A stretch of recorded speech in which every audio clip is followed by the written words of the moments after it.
خلیج فارس، سال 1989 میلادی.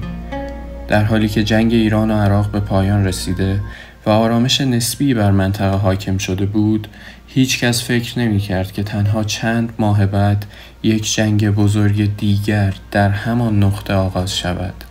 جنگی که نه تنها بر سر منابع نفتی، بلکه به دلیل بحران‌های سیاسی و ایدئولوژیکی سرنوشت کشورهای خاورمیانه و حتی قدرت‌های جهانی را تغییر دهد. عراق تحت رهبری صدام حسین که در جنگ 8 ساله با ایران هزینه‌های سنگینی متحمل شده بود، از نظر اقتصادی در وضعیت بحرانی قرار داشت. بدهی‌های سنگین، آسیب‌های ناشی از جنگ و نیاز به بازسازی کشور باعث شده بود که صدام به دنبال راه حل‌هایی برای برون رفت از این بحران‌ها باشد. صدام حسین که خود را فرمانروای بزرگ و قدرتمند جهان عرب می‌دانست، پس از جنگ ایران و عراق احساس می‌کرد که باید جایگاه خود را در خاورمیانه تحکیم کند. در این میان دولت کویت که کشوری کوچک اما با منابع نفتی فراوان بود، به نظر صدام تهدیدی برای عراق محسوب می‌شد. صدام حسین کویت را متهم کرده بود که از میدان‌های نفتی مشترک بهره برداری بیشتری نسبت به سهم خود داشته است. علاوه بر این، وی عقیده داشت که کویت در دوران جنگ ایران و عراق به طور غیرقانونی به استخراج نفت از این میدان‌ها پرداخته است. صدام تصمیم گرفت که به این کشور کوچک حمله کرده و آن را به خاک عراق ضمیمه کند. ورود عراق به کویت در تاریخ 23 جولای 1990 به سرعت جامعه جهانی را به واکنش واداشت.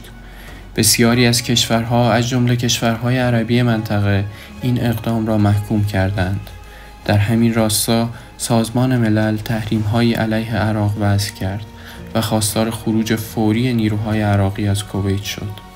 اما بزرگترین واکنش ایالات متحده آمریکا بود. رئیس جمهور وقت آمریکا جورج بوش اعلام کرد که اجازه نخواهد داد عراق کنترل کویت را در دست بگیرد و از تهدیدی که صدام حسین برای امنیت منطقه و منافع نفتی جهان ایجاد کرده نمی‌گذرد. در همین راستا آمریکا ائتلافی بین‌المللی از بیش از 30 کشور تشکیل داد. این ائتلاف شامل کشورهای غربی، کشورهای عربی و حتی کشورهای آسیایی مانند ژاپن بود.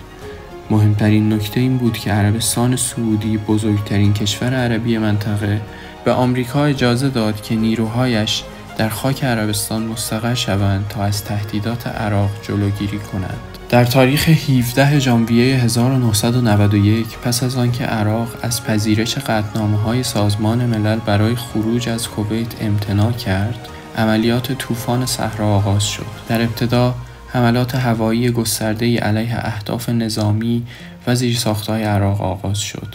نیروهای ائتلاف با استفاده از جنگنده‌های پیشرفته بمباران‌های سنگینی را علیه بغداد و سایر شهرهای عراق انجام دادند.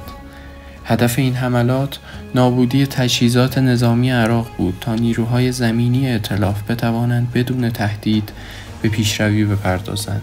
این حملات که با استفاده از بمب‌های هوشمند و دقیق انجام می‌شد، نشان داد که قدرت نظامی آمریکا و متحدانش در برابر ارتش عراق بی‌نظیر است. در همین حین فشارهای جهانی بر عراق افزایش یافت. صدام حسین که به شدت غافلگیر شده بود، متوجه شد که قدرت نظامی ائتلاف جهانی بسیار بیشتر از آن است که بتواند در برابر آن مقاومت کند. در 24 فوریه 1991 حملات زمینی ائتلاف آغاز شد. نیروهای نظامی آمریکا و متحدان عربی با سرعت و دقت بسیار به سمت کویت پیشروی کردند. ارتش عراق که به شدت ضعیف و در هم شکسته شده بود، به سرعت از کویت عقب نشینی کرد. جنگ که پیش بینی میشد ماه‌ها طول بکشد، تنها 100 ساعت طول کشید.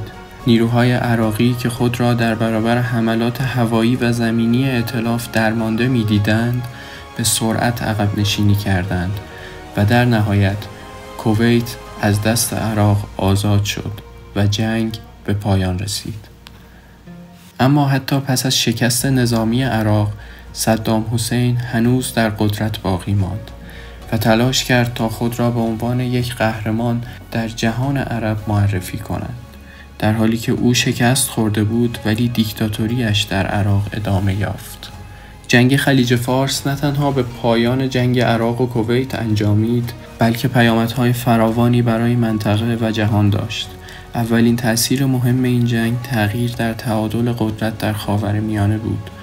ائتلاف جهانی علیه صدام نشان داد که کشورهای غربی می توانند به سرعت واکنش نشان دهند و حتی از قدرت نظامی برای رسیدن به اهداف سیاسی استفاده کنند. این جنگ همچنین باعث شد که کشورهای خلیج فارس به شدت به آمریکا وابسته شوند. عربستان سعودی و دیگر کشورهای منطقه تصمیم گرفتند که برای تأمین امنیت خود از حضور نظامی آمریکا در منطقه استفاده کنند. این جنگ حتی باعث تحولات بزرگتری شد.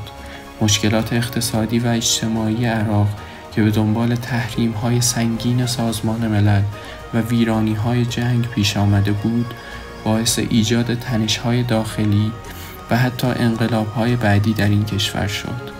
این مسائل در نهایت به سقوط رژیم صدام در سال 2003 منتهی شد.